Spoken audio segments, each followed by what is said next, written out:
Je suis donc professeur en mathématiques appliquées à l'Université de Strasbourg. Et je suis aussi responsable d'une équipe INRIA qui travaille sur la modélisation en physique des plasmas. C'est l'équipe INRIA Tonus. Donc voici le plan de mon exposé. Alors il est un peu, je me rends compte qu'il n'est pas forcément très clair. Ça tombe bien parce que ça donnera un petit peu de suspense comme ça, parce qu'on ne sait pas trop de quoi je vais parler finalement. Donc je vais commencer par parler de loi de conservation. Donc le principe c'est le don't repeat yourself, c'est le fameux fait de ne pas se répéter quand on fait de la programmation. C'est-à-dire si vous avez à plusieurs endroits de votre code écrit plusieurs fois la même chose, ça veut dire qu'il vaudrait mieux écrire une fonction et d'appeler cette fonction. Donc là, l'idée, c'est d'utiliser un cadre un peu général et d'utiliser ensuite ce cadre pour plusieurs applications différentes. Alors il se trouve que en physique, vous avez de nombreuses équations, de nombreux modèles, dont des modèles d'astrophysique, on vient d'avoir un exposé là-dessus, mais il y a aussi des modèles d'astrophysique, qui se mettent sous la forme d'un système de loi de conservation. Donc je l'ai écrit ici sous forme mathématique. Donc l'inconnu de ce système de loi de conservation, c'est un vecteur de quantité conservée, qu'on appelle le vecteur des variables conservatives, qui dépend de l'espace, donc de la variable espace x dans un espace à d dimensions, qui dépend aussi du temps. Donc là, dans les notations, j'ai noté d indice t, la dérivée partielle par rapport au temps, et d indice i, les dérivées partielles par rapport aux variables d'espace. Donc dans ce système de loi de conservation, vous avez le flux, le vecteur de flux ici, et c'est la forme analytique de ce vecteur de flux qui va contenir la physique du modèle, et qui va donc permettre de faire des applications différentes. Donc ce flux, pour qu'on puisse résoudre le système et qu'il y ait bien une solution, il faut qu'il soit hyperbolique, donc je ne rentre pas dans ces détails-là. Et les applications sont innombrables. Donc parmi ces applications, vous avez les équations de Maxwell, de l'électromagnétisme, vous avez des modèles en mécanique des fluides compressibles, vous avez la magnéto-hydrodynamique qui permet de modéliser des fluides conducteurs, vous avez plein de modèles en physique des plasmas, etc. Donc à Strasbourg, comme on travaille sur ce genre de modèles, on s'est lancé dans le développement depuis quelques années d'un projet logiciel qui s'appelle Schnaps, donc ça donne une petite saveur alsacienne au projet. Donc le but, c'est de factoriser au maximum des développements informatiques et donc de réussir à concevoir un solver de loi de conservation le plus générique possible, même si on ne peut pas évidemment être absolument générique. Ensuite, c'est d'optimiser ces développements pour accéder à des clusters de CPU et de GPU. Et les applications sont soit fondamentales, parce qu'on a quand même aussi des obligations de publication, de recherche un peu fondamentales. Et il y a aussi des applications industrielles, puisqu'on a aussi des relations avec des PME de la région Alsace. Donc Schnaps, ça veut dire solver conservatif hyperbolique non linéaire appliqué au plasma. Donc il y a des choses très classiques. Alors au début, on est plutôt mathématicien appliqué. Donc l'informatique, ce n'est pas forcément, comme Jean-Michel, notre tasse de thé. Mais on se rend compte qu'on est obligé de faire un effort et de faire les choses proprement. Sinon, dès que le doctorant, en gros, si vous avez un doctorant qui a travaillé sur un modèle, vous pouvez tout mettre à la poubelle une fois qu'il est parti. Donc il faut faire un peu attention à la façon de concevoir les codes et à la façon de les développer. Donc nous, on a adopté petit à petit, par la force des choses, je dirais, certaines règles. Donc là, c'est un code en C. On utilise le gestionnaire de version Git, les compilateurs, pour la compilation on utilise CMake, ça permet comme ça d'accéder assez facilement à des ordinateurs d'architecture différentes. On a beaucoup de tests unitaires basés sur ces tests, on a fait de la doc en ligne aussi d'Oxygène, et on est sous licence GPL. Alors ça, historiquement, c'est parce que j'avais eu un contrat industriel il y a quelques années, et je n'avais pas du tout fait attention à la licence, et j'avais plus le droit de développer dans mon code, en fait, dans le code que j'avais écrit à cause de ça. Donc maintenant, je décide de tout mettre sous licence GPL. Donc pour le parallélisme à gros grains, on utilise MPI. Et alors ensuite, les choses qui sont peut-être un peu plus, quoique c'est quand même assez de plus en plus répandu aujourd'hui, les choses qui sont un peu plus exotiques, c'est qu'on essaye d'attaquer aussi un parallélisme à grains plus fins à partir de l'environnement de la bibliothèque OpenCL, qui nous permet d'attaquer soit des CPU multicœurs, soit des GPU. Et de plus en plus, on s'oriente vers un modèle de programmation basé sur des graphes de tâches, parce qu'on se rend compte que finalement c'est quelque chose qui est assez pratique et assez efficace, à la fois en termes de temps de développement et en termes d'efficacité du code à la fin. Et ensuite, dans les méthodes de programmation, je me suis aussi un petit peu intéressé par la force des choses à comment développer du code. Et j'ai trouvé, bon, vous connaissez peut-être la méthode, il y a les méthodes UML, etc. Et moi, j'ai trouvé une méthode assez intéressante dans notre contexte à nous, qui est enseignement, qui est en recherche appliquée. C'est la méthode dite d'Extreme Programming, donc qui a été présentée par Beck dans un de ses livres dans les années 2000. Donc en gros, la philosophie, c'est que le code est basé sur des tests. Donc, on commence par écrire les tests et on considère que le code est écrit quand les tests passent. Ensuite, on a des développements courts, assez courts. On travaille souvent par binôme, c'est-à-dire que quand on code, on s'est rendu compte que quand on est deux à programmer en même temps, ben en fait, on gagne énormément de temps parce qu'on élimine beaucoup de bugs ou d'erreurs de conception au moment de l'écriture du programme. Donc c'est assez efficace. Et il y a des études qui ont été faites qui ont montré qu'en fait, quand on est deux, on va plus que 2 fois plus vite dans la programmation. Donc c'est intéressant. Et ensuite, comme on est dans un domaine de la recherche où les choses bougent vite, on a décidé de ne pas figer le code et donc on prévoit à l'avance, on sait psychologiquement, en fait c'est une préparation plus psychologique que d'organisation. On se dit de toute façon il faudra changer, donc c'est pas la peine d'écrire les équations de l'univers et de donner un cadre général, complètement général au code, puisqu'on sait que de toute façon à un moment il y a quelque chose qu'on n'a pas prévu qui va arriver et on sera obligé de s'adapter. Donc, donc la documentation, pour ces raisons-là, on essaye aussi de faire... on en fait de la documentation, puisqu'on utilise d'Oxygène, mais on limite la documentation aux parties, en fait, à l'interface avec les utilisateurs. Et dans le code, on ne met des commentaires que quand il y a des choses un peu exotiques. On essaye d'écrire un code suffisamment clair pour qu'il n'y ait pas besoin de le documenter, sauf aux endroits clés. Voilà. Alors, un petit mot sur OpenCL. Donc, OpenCL, ça permet d'attaquer des GPU. C'est très similaire à CUDA. Donc il y a des difficultés de programmation parce qu'en général, encore aujourd'hui, on est obligé de gérer les caches à la main quand on fait des kernels OpenCL. Donc on espère que ça va évoluer, mais pour l'instant, on est obligé de le faire nous-mêmes. C'est devenu un standard parce qu'aujourd'hui, je vous garantis que le même programme, le même kernel OpenCL, tourne vraiment sur différents types d'accélérateurs. Et aujourd'hui, il y a des drivers pour les GPU NVIDIA, les GPU AMD et les CPU AMD, pour les GPU Intel et CPU Intel, pour les mic, pour les processeurs ARM, que ce soit la version CPU ou GPU, etc. Donc un des aspects d'OpenCL, c'est que le code qui va tourner sur les accélérateurs est compilé à l'exécution. Vous lancez votre code, vous lancez Schnapps par exemple, et les kernels OpenCL sont compilés. Il y a une deuxième compilation, si vous voulez, du code. Donc ça, c'est intéressant. C'est à la fois compliqué parce que ça fait un code assez verbeux, mais c'est intéressant parce que ça permet d'envisager tout ce que vous pouvez imaginer en métaprogrammation, et notamment, si vous voulez utiliser des DSL pour générer des kernels optimisés pour certains types d'architecture, c'est également envisageable. Mais ça reste quand même assez compliqué à utiliser. Alors, maintenant, je vais parler un peu des structures de données qu'on utilise. Donc, on est obligé d'utiliser des maillages déstructurés parce que, je vous donne quelques exemples d'applications sur lesquelles on est en train de travailler. Donc, par exemple, on calcule des ondes électromagnétiques autour d'un avion. Donc, vous voyez qu'il faut calculer des ondes à la fois à l'intérieur et à l'extérieur de l'avion. Donc, à l'intérieur de l'avion, vous avez des sièges, vous avez des câblages qui passent. Donc, sans maillage déstructuré, ce n'est pas possible. Et là, actuellement, on a un projet qui a démarré récemment avec Thales et des PME, dont AxeSim, qui est basé à Strasbourg, Bodycap et Citizen Science, qui va consister à faire des simulations numériques autour de vêtements connectés. Donc ça, c'est pour les joggers qui veulent mesurer leur performance. Et ça, c'est pour calculer le rayonnement de matériaux médicaux qui sont ingérés par des patients. Donc là, il est absolument indispensable d'avoir des maillages déstructurés.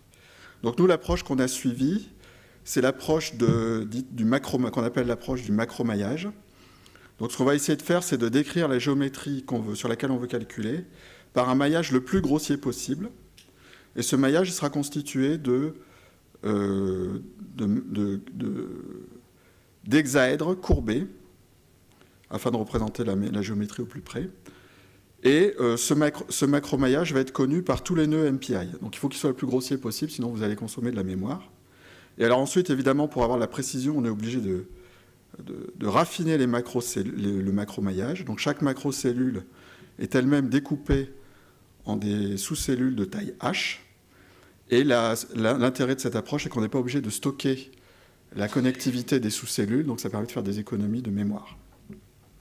Alors ensuite, dans chaque sous-cellule, on va approcher les champs, les variables conservatives en décomposant sur des bases de polynômes, et on va autoriser des non-conformités en H, c'est-à-dire entre deux sous-cellules, et en P, c'est-à-dire entre on peut changer de degré de polynôme entre macrocellules. Alors, une méthode qui est très générique pour résoudre les lois de conservation, c'est la méthode de Galerkin discontinue, qui est écrite ici. Alors, c'est une formulation qui est comme ça, a l'air assez compliquée, mais ce qu'il faut retenir, c'est que vous avez une dérivation, donc vos inconnues discrètes, sont solutions d'une équation au différentiel. Cette fois-ci, on est ramené à une équation différentielle. Dans les sous-cellules, vous avez des intégrations de termes volumiques qui sont écrites ici. Et aux interfaces entre les sous-cellules et entre les macrocellules, vous avez des flux qui permettent de coupler les champs entre les diverses sous-cellules. Et ce couplage est indispensable ici parce qu'il n'y a pas de raccord a priori entre les sous-cellules puisqu'on utilise une méthode complètement discontinue. Donc ça permet de faire les couplages entre les mailles. Donc une fois qu'on a écrit cette formulation, on est ramené à l'intégration d'un système d'équations différentielles ordinaires. Et donc là, on peut utiliser des schémas en temps de type Runge-Kutta, méthode de Lair, etc. Alors, on arrive au parallélisme par tâche. Donc, le parallélisme par tâche, il va être, en fait, il est inféré par le macromaillage. Donc, le fait d'avoir choisi la représentation par un macromaillage, ça va faire que vous avez des tâches de calcul élémentaires qui sont attachées soit à des macrocellules, soit à des interfaces entre macrocellules. Et nous, ce qu'on fait, c'est qu'on va associer à des tâches. Donc, les tâches sont associées soit à des calculs. Donc, généralement, dans l'exemple que je vais vous montrer, on les a fait avec OpenCL. Donc, c'est des kernels OpenCL qui vont calculer une macrocellule entière avec toutes les sous-cellules de cette macrocellule. Et vous avez aussi des tâches qui sont associées à des opérations mémoire, c'est-à-dire des transferts. Quand vous avez plusieurs nœuds MPI, il faut faire des échanges de données entre les nœuds MPI. Et il y a aussi des échanges entre le GPU et le CPU du nœud MPI sur lequel vous travaillez. Donc ces tâches, bien sûr, elles s'enchaînent les unes derrière les autres. Et pour représenter la dépendance entre les tâches, c'est-à-dire le fait que certaines tâches doivent attendre que d'autres soient terminées avant de pouvoir commencer, c'est représenté par un graphe qu'on appelle le graphe des tâches. Et je répète que ce graphe des tâches est entièrement déduit uniquement du maillage du macromaillage, qui est distribué sur tous les nœuds MPI. Alors ensuite, une fois que vous avez construit le graphe des tâches, vous allez soumettre les tâches. Alors dans un premier temps, nous on avait fait ça à la main en utilisant OpenCL, donc ça rend la programmation assez compliquée, et c'est pour ça que dans une deuxième partie, je vous montrerai comment on peut éviter ce travail un peu pénible de faire soi-même le graphe des tâches. Donc là, vous avez un exemple de graphe des tâches, je ne vais pas rentrer dans les détails. Donc là, il y a tous les tâches qui sont représentées par des nœuds du graphe, et vous voyez par exemple que cette tâche-ci ne peut pas démarrer tant qu'on n'a pas terminé ces deux tâches-là, mais que, en revanche, on peut faire cette tâche-là en parallèle de celle-là, puisqu'elles ne dépendent plus les unes des autres. Donc le graphe des tâches contient aussi le parallélisme, la façon dont on peut paralléliser le calcul.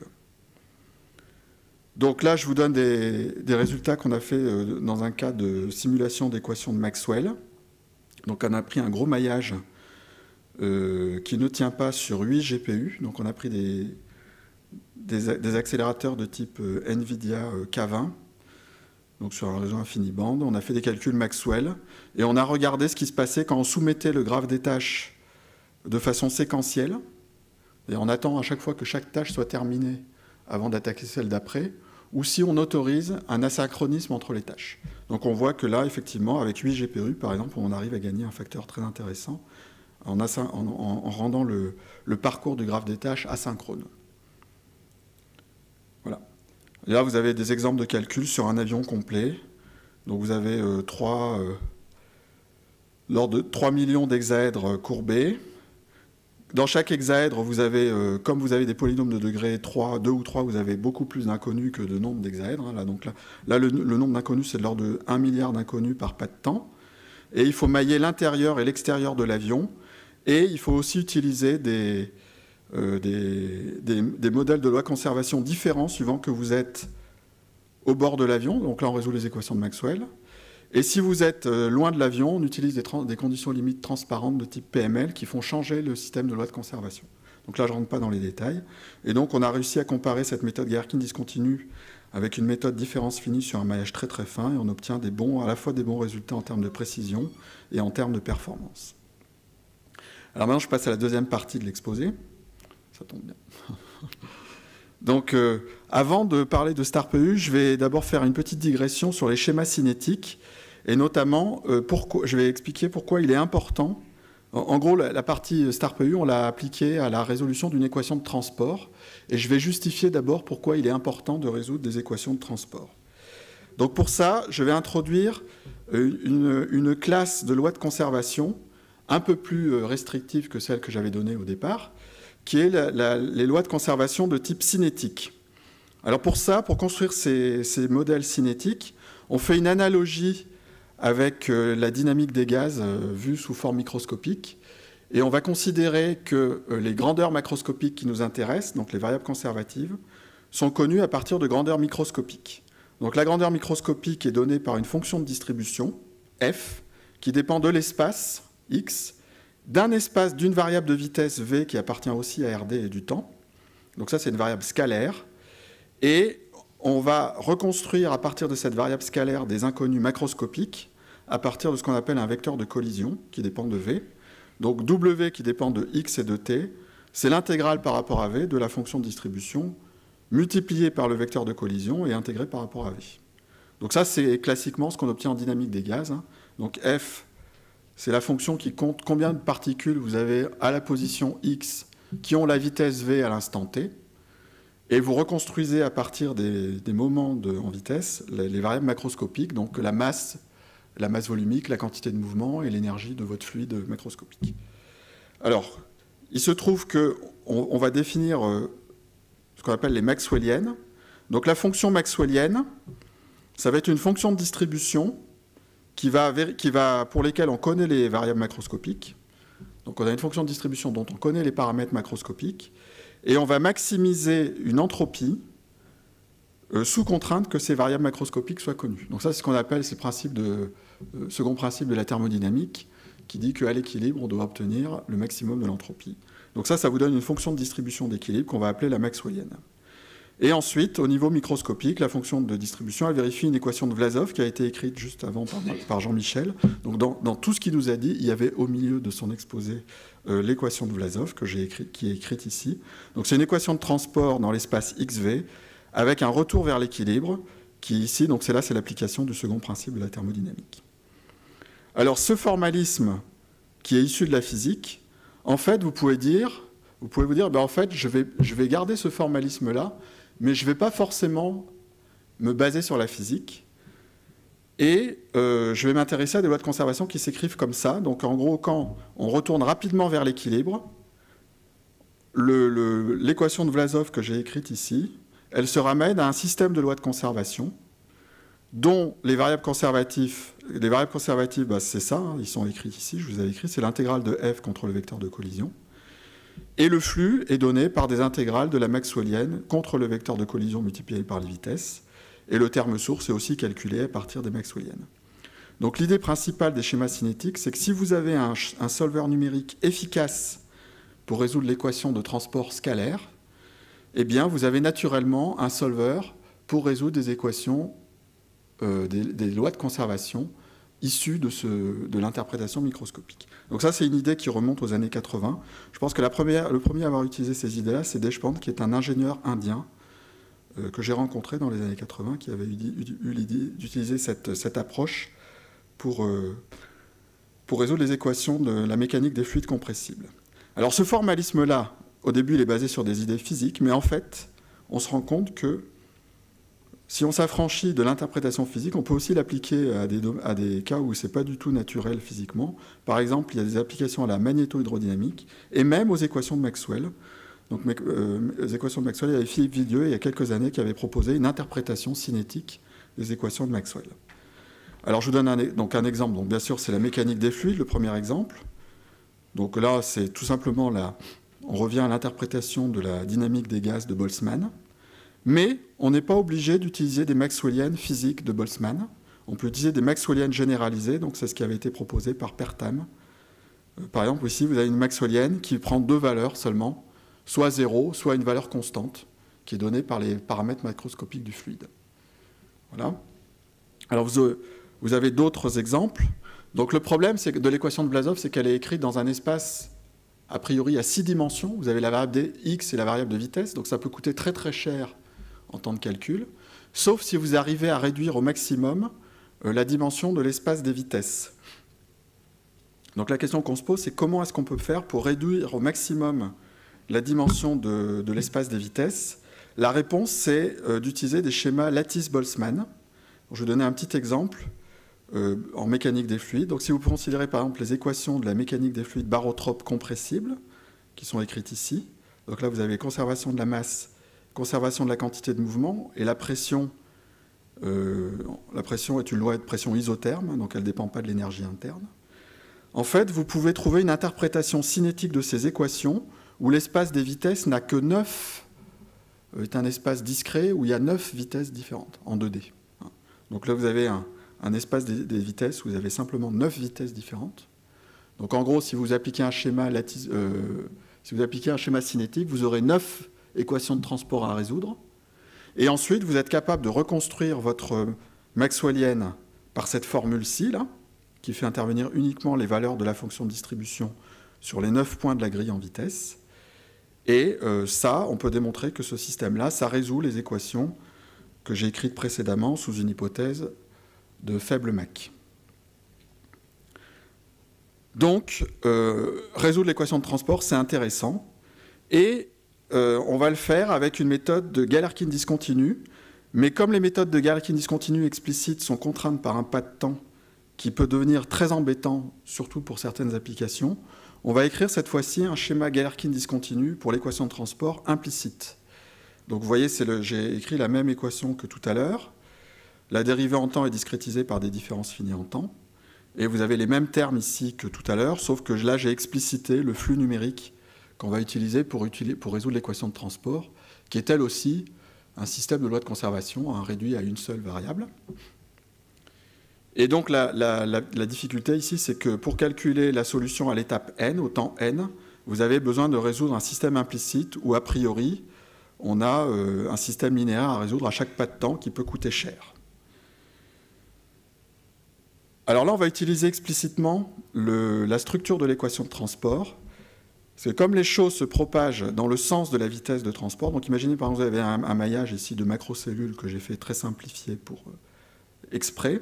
Vous avez une vitesse qui est dans cette direction-là. Si vous utilisez un flux numérique décentré, ce flux numérique écrit ici, donc si vous le couplage entre les macrocellules tient compte de la direction de la vitesse, vous pouvez résoudre de proche en proche dans le maillage pour passer du pas de temps n-1 au pas de temps n. Donc il faut d'abord calculer cette macrocellule-là. Une fois que vous avez résolu cette macrocellule, vous pouvez calculer les deux voisines, et vous pouvez résoudre comme ça de proche en proche dans le maillage. Donc à cette remarque du fait qu'on peut résoudre le schéma implicite de proche en proche, on peut associer un graphe de résolution. Donc là, vous avez, si on numérote les cellules, vous voyez que donc, la cellule 0, c'est l'extérieur amont de votre équation de transport. Une fois que vous avez l'extérieur amont, vous pouvez calculer la cellule 0, ensuite les cellules 1 et 2, puis les cellules 2, 3, 4. Ensuite, vous avez 5 et 6, vous terminez, puis vous sortez. Donc on construit, pour chaque vitesse, on peut construire un champ de vitesse, un graphe de cette forme-là. Et donc vous avez un algorithme qui permet de ne pas résoudre de système linéaire au niveau macroscopique, puisqu'on résout uniquement des petits systèmes linéaires dans chaque macrocellule.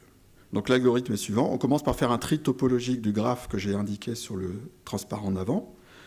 Au début, on prépare le travail en factorisant les matrices de chaque petit système linéaire. Et ensuite, en balayant les macrocellules dans l'ordre topologique du graphe, on commence par calculer les termes volumiques. On résout le système local. Et ensuite, on propage les données vers les cellules aval. Donc la question, c'est comment paralléliser ce truc-là. Et j'arrive à la troisième et dernière partie de l'exposé, qui est comment en pratique, prendre en compte un parallélisme qui n'est pas uniforme. Parce que vous voyez qu'au début de l'algorithme, vous n'avez pas de parallélisme, on résout la cellule 0, et le parallélisme démarre qu'au fur et à mesure que le calcul avance. Alors pour ça, nous, on s'est basé sur une bibliothèque qui s'appelle StarPU, qui est développée à l'INRIA Bordeaux, donc on n'est pas du tout les auteurs de cette bibliothèque, mais qui est très, très intéressante, qui est, en fait, l'idée, c'est de faire du database de task parallélisme, donc ça veut dire que le graphe des tâches va être induit de la dépendance entre les données. Donc ici, ce qu'on fait, c'est qu'on construit des tâches, et pour décrire la tâche, on écrit un code en C de cette tâche, et on identifie clairement quelles sont les données d'entrée et les données de sortie de la tâche. Et c'est ces données d'entrée et de sortie qui vont permettre à StarPU de générer automatiquement le graphe des tâches. Donc on n'a même plus besoin de faire le travail qu'on avait fait nous-mêmes à l'avant dans la version d'avant du code, où on générait nous-mêmes le graphe des tâches. Là, c'est fait automatiquement. Ensuite, on soumet les tâches dans un ordre séquentiel. Donc pour nous, c'est vachement intéressant parce qu'on décrit l'algorithme comme si on l'écrivait sur un ordinateur séquentiel. On enchaîne les calculs dans un ordre logique. Et c'est ensuite StarPU qui va se débrouiller pour détecter s'il y a du parallélisme ou pas. Donc comment on a fonctionné? On a fait d'abord on a pris un code qui marchait, séquentiel. Et ce qui était, donc là vous devez me croire, c'est que le passage à StarPU a été très progressif. Donc ça c'est très intéressant, c'est que vous pouvez le faire de petit à petit. Vous pouvez faire tâche par tâche l'écriture des codelettes et l'intégration petit à petit dans StarPU. Donc c'est intéressant de pouvoir tester chaque étape indépendamment. Et ensuite, aussi quelque chose de très intéressant de StarPU qu'on va utiliser dans les mois à venir, c'est que vous pouvez faire plusieurs implémentations différentes de la même tâche. Donc par exemple, vous pouvez avoir une tâche écrite en C, ensuite vous avez une version optimisée parce que vous avez utilisé un DSL, par exemple, qui vous a généré du code. Et puis vous pouvez faire aussi la version OpenCL, la version CUDA, etc. Et c'est StarPU qui va décider à l'exécution, a priori, quelle est la plus intéressante des versions. Donc là, on a programmé cet algorithme que je vous ai décrit précédemment et on a obtenu des bons résultats. Et là, on était très content d'avoir utilisé le découpage en macrocellules sous cellules parce qu'on s'est rendu compte qu'il y a quand même un coût à lancer des tâches StarPU et que le découpage entre comment on sépare le parallélisme entre le grain fin et le grain grossier est très important. Donc là, on voit que suivant certains découpages, donc même pour des maillages qui ont la même taille mais dont le découpage n'est pas fait de la même façon, vous n'avez pas les mêmes performances. Alors ensuite, avec StarPU, comme c'est un logiciel qui est développé depuis plus de 10 ans maintenant, vous avez plein d'outils d'analyse de votre code. Donc là, par exemple, j'ai le graphe des tâches, vous pouvez le voir. Là, j'ai fait un zoom sur le graphe des tâches tel qu'il est généré par StarPU, je n'ai pas l'autre version. Vous avez aussi des diagrammes de Gantt qui vous montrent comment le calcul s'est déroulé. Donc vous voyez, par exemple, il vaut mieux avoir beaucoup de verres pour être efficace. Donc là, je compare deux versions différentes. Soit on attend à la fin de chaque pas de temps, par exemple, soit on n'attend pas. Donc là, vous avez la file d'attente qui ne se remplit pas de la même façon.